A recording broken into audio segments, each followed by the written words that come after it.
세상을 가볍게 살아가는 비결은 꼭 필요한 물건만 소유하되 안락함과 우아함도 포기하지 않는 것이다.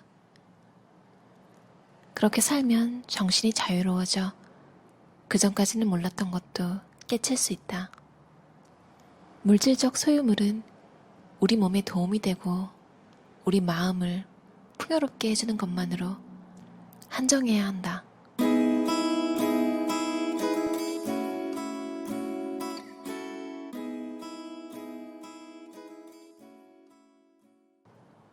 마음에 안 드는 물건들에 계속 둘러싸여 지내면 무기력해지고 우울해진다.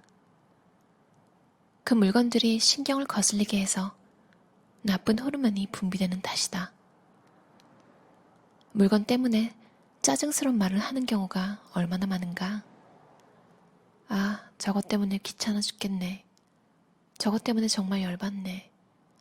저것 때문에 진짜 미치겠네. 우리 삶은 어떤 생각을 하면서 사는지도 중요하지만 어떤 물건을 가지고 사는지도 중요하다. 물건은 우리 감정을 담아내는 그릇이다. 따라서 쓸모만 있으면 되는 게 아니라 즐거움도 줄 수 있어야 한다. 너절하고 장소에 맞지 않는 물건은 모두 치우거나 버리자. 그런 물건들은 부정적인 파동을 발산하기 때문에 소음공해나 해로운 식품만큼이나 우리 건강에 안 좋은 영향을 미친다. 필요한 최소한의 물건보다 더 많이 소유하는 것은 곧 새로운 불행을 짊어지는 것이다. 그에 반해 마음에 꼭 드는 물건은 크나큰 위안과 안도감, 평화를 가져다 준다. 좋아하는 물건만 곁에 두자. 그 외의 것은 의미가 없다. 시시한 물건이나 한물간 물건이 우리의 세계를 잠식하게 내버려 두지 말자. 어설픈 물건은 망설임 없이 치우고 완벽한 물건으로 대체하자. 물건을 잘못 고르는 실수를 하다 보면 자신에게 정확히 맞는 물건이 어떤 것인지 마침내 알게 된다. 잘못 고른 물건들이 물건을 제대로 고르는 법을 가르쳐주는 선생인 셈이다. 물질적으로는 거의 아무것도 소유하지 말자. 그리고 물건이 모두 꼭 필요하고 사용하기 편리한 것인지 확인하자. 체중이 늘면 건강에 좋지 않은 것처럼 물건의 무게도 늘면 좋지 않다. 부피가 커서 거추장스럽고 무거운 가구는 이삿짐을 옮기는 사람들한테만 부담을 주는 게 아니라 우리 마음에도 부담을 준다. 그런 가구가 집에 있으면 자유로운 움직임에도 제한을 받는다. 대궐 같은 집에 살지 않는 한 집을 정말로 꼭 필요한 물건밖에 둘 수 없는 공간이라고 상상하자. 단순하다는 것은 아름다움과 실용성을 완벽하게 겸비한 상태를 말한다. 물건의 그 이상의 군더더기는 필요 없다. 물건의 가치와 질은 사용해 봤을 때 알 수 있다. 무작정 비싼 것만 찾을 게 아니라 믿을 수 있고 오래 쓸 수 있고 본연의 기능에 충실한 물건을 고르자. 쓸모도 없는 물건을 계속 보관하고 있는 것, 오히려 그게 낭비다. 물건은 많이 가지는 게 아니라 좋은 것을 가져야 한다. 적게 소유하되 제일 좋은 것을 소유하자. 적당히 좋은 것에 만족하지 말고 아름답고 가볍고 좋은 품질의 것을 고르자. 물건이 너무 많기만 한 공간은 상상력을 발휘하는데도 해를 끼친다.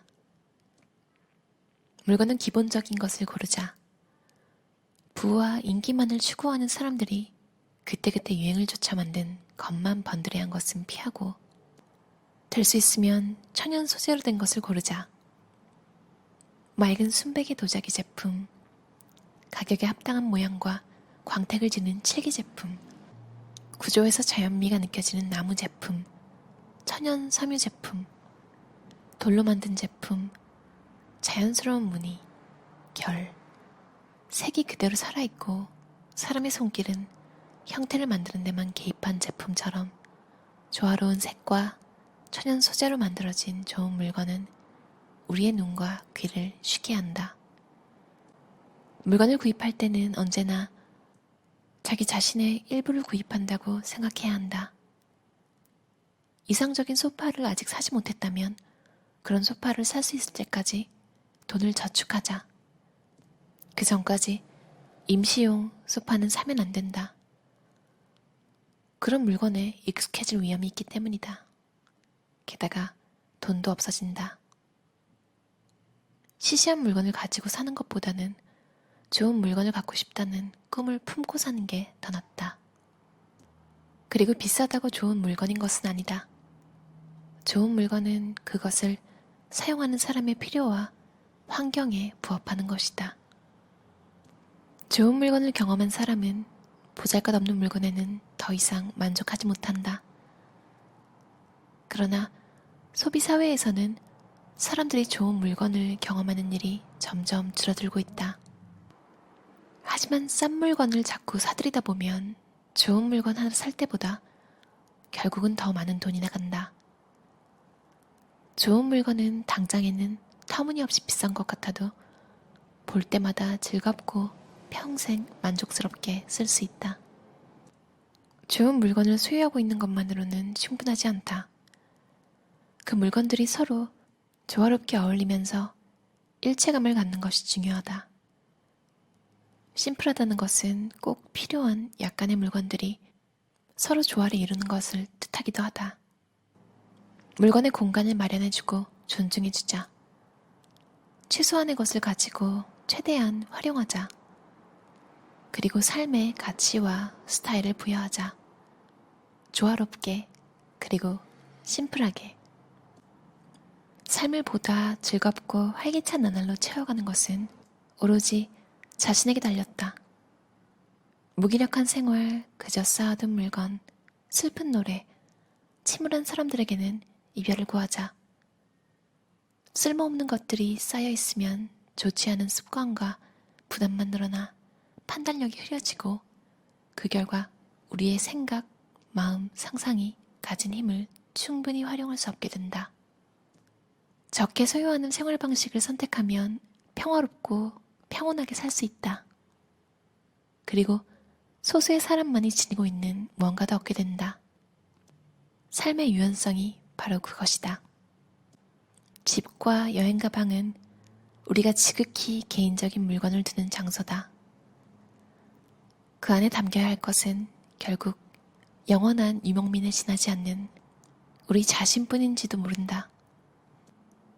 유행은 눈길을 끄는 것이고 스타일은 단순함과 아름다움과 우아함을 지향하는 것이다. 유행은 돈으로 사는 것이고 스타일은 스스로 지니는 것이다. 개성적이면서도 매력적인 스타일을 만들어내는 비결은 심플함에 있다. 벽난로와 마룻바닥으로만 이루어진 것을 소박한 찻잔 두세 개만 놓인 나지막한 찻상이 아름다운 것은 단순하기 때문이다. 건축과 인테리어에 적용되는 원리는 옷차림에도 적용된다. 옷과 몸의 관계는 몸과 마음의 관계와 같다. 우리의 옷차림은 우리 자신과 동일시되며 우리의 성격을 특징적으로 보여준다. 따라서 옷차림은 보기에 좋고 활동하기에 좋아야 하며 우리 자신의 개성과 스타일을 제대로 반영해야 한다. 옷차림에서 심플함을 우선시하면 삶의 모든 과잉으로부터 자유로워진다. 마음에 드는 옷을 입으면 기분이 좋아지듯 자신에게 어울리는 옷차림은 내면의 평화를 가져온다. 옷차림은 그 사람의 취향만 보여주는 게 아니라 지성과 유머, 센스도 보여준다는 점을 기억하자. 그리고 스타일은 한 가지만 추구하자. 너무 많은 사람을 따라하려고 하면 이도저도 아닌 스타일이 되기 쉽다. 자기 자신에 대해 알아야 자신만의 스타일을 가질 수 있다. 우아한 스타일을 원한다면 색상은 베이지, 그레이, 화이트가 좋다. 블랙은 물론 말할 것도 없다. 블랙은 단순하면서도 화려한 색이다. 블랙과 화이트는 모든 것을 다 받아주는 색이다. 그 두 색상은 절대미를 지니고 있으며 우리에게 핵심을 보여준다. 모든 피부, 머리카락, 눈동자, 보석색과도 잘 어울린다. 자신에게 맞는 스타일은 스스로를 만족시킨다. 옷차림이 완벽하고 우아하면 자신감이 생기고 그런 자신감은 남들도 알아차린다. 잘 선택한 옷과 액세서리는 자신에게는 물론 다른 사람들에게도 즐거움을 준다. 그러므로 옷장에는 자신감을 줄 수 있는 옷만 두자. 옷을 적게 소유하면 인생을 고달프게 하는 문제 하나가 사라진다. 우리가 진정 소유할 수 있는 단 한 가지는 하루하루의 시간이다. 삶이란 결국 인식의 문제다. 평범한 일상생활을 의식을 통해 특별한 것으로 만드는 것은 오로지 우리 자신에게 달려있다. 인생을 잘 사는 것은 일종의 습관이며 의식은 잘 사는 습관을 기르도록 도와준다. 우리가 의식에 의미와 매력을 부여하면 삶의 온갖 영역은 풍요로워지고 만족과 신비, 평화, 질서가 찾아온다. 의식은 일상을 신성하게 만들고 우리 세계에 또 다른 의미를 부여한다. 삶을 심플하게 만들면 더 많은 에너지를 얻을 수 있다. 다른 데 에너지를 빼앗기지 않아야 현재의 순간에 집중할 수 있고 우리 주변에 있는 것을 제대로 누릴 수 있다. 하지만 주변 상황에 수동적으로 끌려다니면서 에너지를 빼앗기는 사람이 너무 많다. 이들은 제대로 된 휴식은 엄두도 내지 못한 채 오히려 자기 자신을 더욱 몰아쳐 괴로움을 잊으려고 애쓴다. 어떠셨나요? 도미니크 롤로가 프랑스 사람이잖아요. 제가 최근에 넷플릭스에서 에밀리 파리에 가다라는 프로그램을 보기 시작했는데요. 에밀리는 미국 사람이에요. 이제 일 때문에 파리에 가서 일을 하게 되는데 파리 사람들이 에밀리를 좀 견제하거든요. 그 이유 중에 하나가 미국 사람들은 일을 하기 위해 사는 것 같고 이제 프랑스 사람들, 자기들은 휴가를 즐기기 위해서, 그러니까 놀기 위해서 일을 하는데 이제 에밀리 때문에 그런 게 바뀔까봐 두려워하는 거라고 하더라고요. 거기서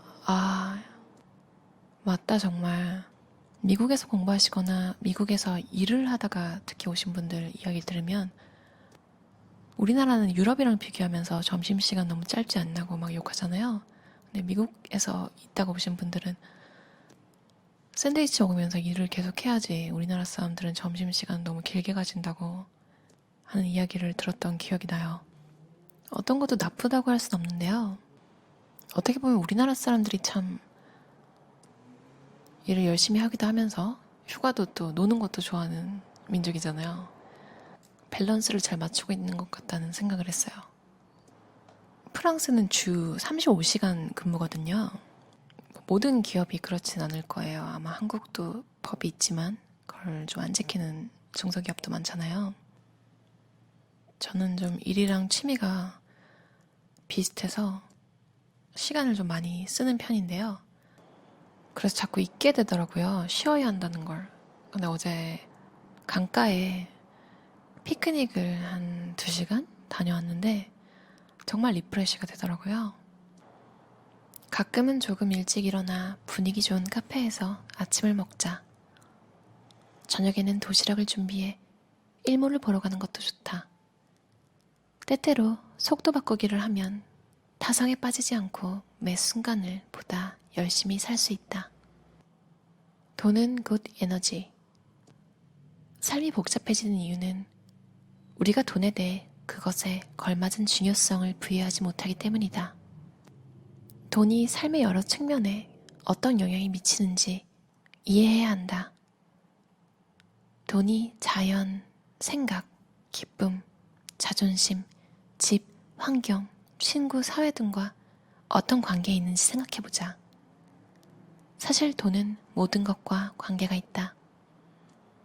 적게 소유하는 것에 만족하는 삶은 돈이라는 에너지를 보존하는 최상의 방법 가운데 하나다. 가치 없는 물건에 돈을 쓰는 것은 곧 에너지를 낭비하는 일임을 명심하자. 우리는 쓸데없는 물건과 잠깐의 즐거움에 돈을 너무 많이 낭비한다.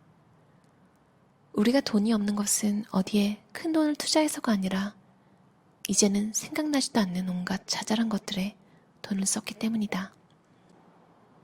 식당에서 너무 많이 먹어 속이 거북하다거나 비싼 가격 때문에 소화가 안 될 정도라면 그것은 낭비다. 후회할 물건을 사는 것, 가령 첫 세탁에서 색이 빠지거나 줄어드는 저렴한 스웨터, 등이 배기는 품질 나쁜 매트리스를 사는 것 역시 낭비다. 돈의 노예가 되지 말고 주인이 되자. 금전적으로 남에게 의존하는 사람이 되지 말고 빚의 악순환에 빠지지 말자. 버는 것보다 절대 더 많이 쓰지 말고 매달 조금씩이라도 저축하자. 이 모두가 쉬운 것처럼 보여도 쉽지만은 않은 일이다. 그렇지 않다면 분수에 넘는 생활로 빚을 지고 고달프게 살아가는 사람이 왜 그렇게 많겠는가? 건강은 건강할 때 지켜야 하는 것처럼 돈도 있을 때 아껴 써야 한대요. 아껴서 정말 가치 있고 오래오래 쓸 수 있는 좋은 물건 딱 하나만 가지는 그런 심플한 삶 모두 누리길 바랄게요. 그럼 들어주셔서 감사합니다. 좋은 하루 보내세요.